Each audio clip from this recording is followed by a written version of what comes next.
Hello everyone, myself Mrs. Rama Ranjankar, lecturer in Electronics and Telecommunication Department from Praveen Patil College of Diploma Engineering and Technology, Bhayandar.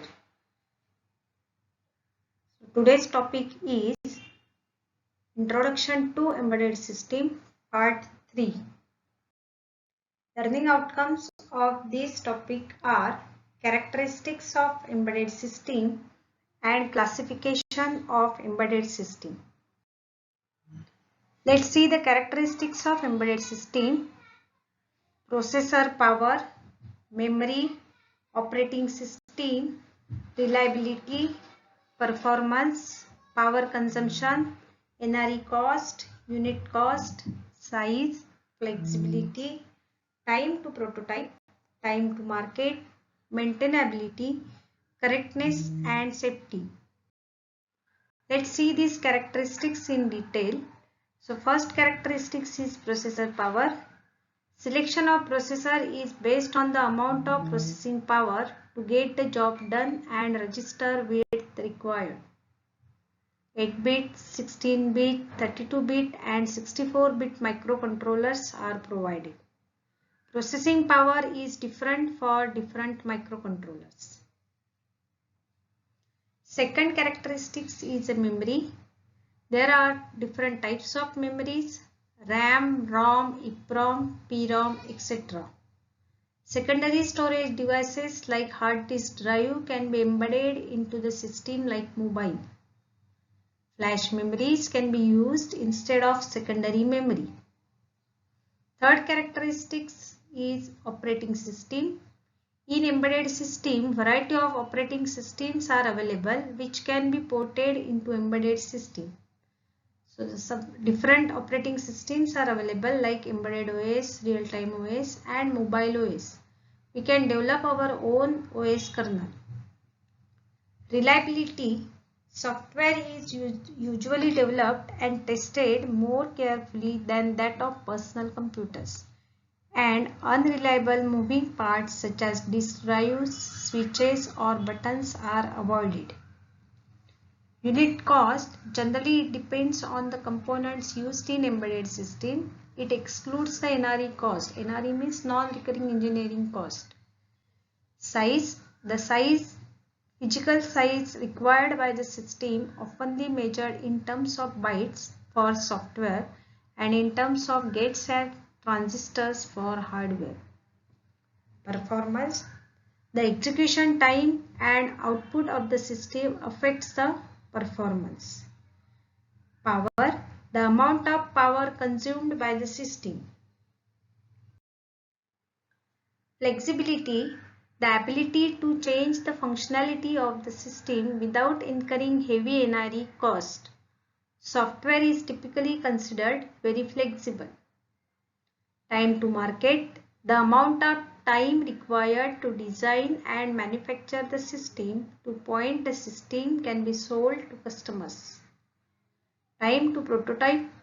The amount of time to build a working version of the system which may be bigger, more expensive than final system implementation, but can be used to verify the system's usefulness, correctness and to refine system's functionality. Correctness and safety. We have implemented the system's functionality correctly. Let's see the classification of embedded system. There are two types of classification. First is based on performance and functional requirement. So the embedded systems are real-time, standalone, network and mobile. And based on the performance of microcontroller, embedded systems are classified as small scale, medium scale and sophisticated. Small scale embedded system. It supports a single 8-bit or 16-bit microcontroller. It has little hardware and software complexity. Generally, it uses C code, and programming tools used for small scale embedded system are editor, assembler and cross assembler. Examples of small scale embedded systems are washing machine, oven, automatic door lock, motion controlled home security system, keyboard controller, CD drive, fax machine, photocopy machine and printer. Second classification is medium scale embedded system. It has single or few 16 or 32-bit microcontrollers. Sometimes digital signal processors are also used. Both the hardware and software complexity occurs. Programming tools for medium scale embedded system are RTOS, source code engineering tool, simulator, debugger and integrated development environment, that is IDE tools. Sophisticated embedded system belongs to 32-bit microcontroller. Enormous hardware and software complexity occurs. Examples of sophisticated embedded system is washing machine and the programming tools, a compiler or retargetable compiler to be developed for this. Standalone embedded systems do not require a host system like a computer. It works by itself.